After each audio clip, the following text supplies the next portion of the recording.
owners need to realise is, if a dog attacks a person, whether it's an adult or a child, or attacks farm stock, all sorts of resources are pulled out to find the culprit and hold them responsibility.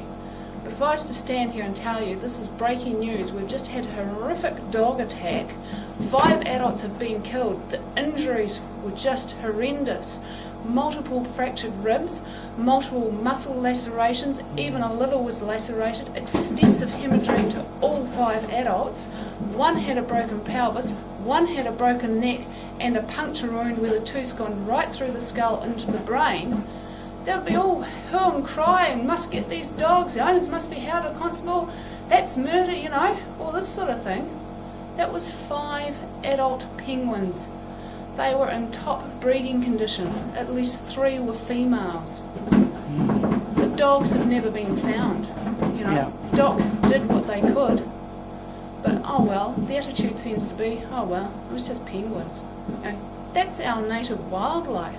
Yeah. And that's taken, because they are breeding ones, that's taken out a potential lot of replacement birds for this season. It's more than 5 birds you're talking about when you're taking out the breeding adults. What is it about the dog attacks which is also concerning? If they don't make the puncture wounds, what else happens?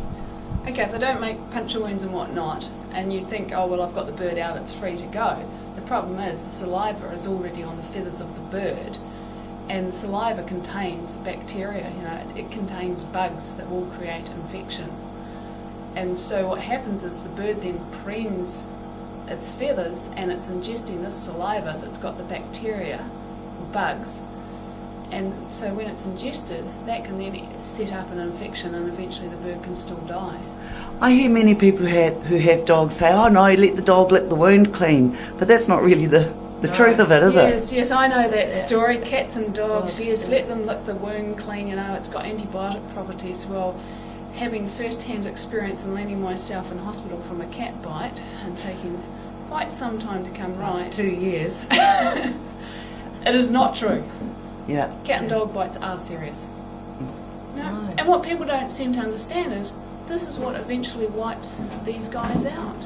If people then go on about, oh, well, you want to hear them if they get in your house, they cause a mess, they cause a noise. The reality is, if you want to have a house in there, in the area of our native birds, you learn to live with it. You learn to adapt your house to cope with them, because you talk to other people that do have a real respect for our native wildlife, and they will tell you how they've proofed their house and how they live with the penguins and how it's just fantastic, and they can go out at night and quietly watch them to come in and all this.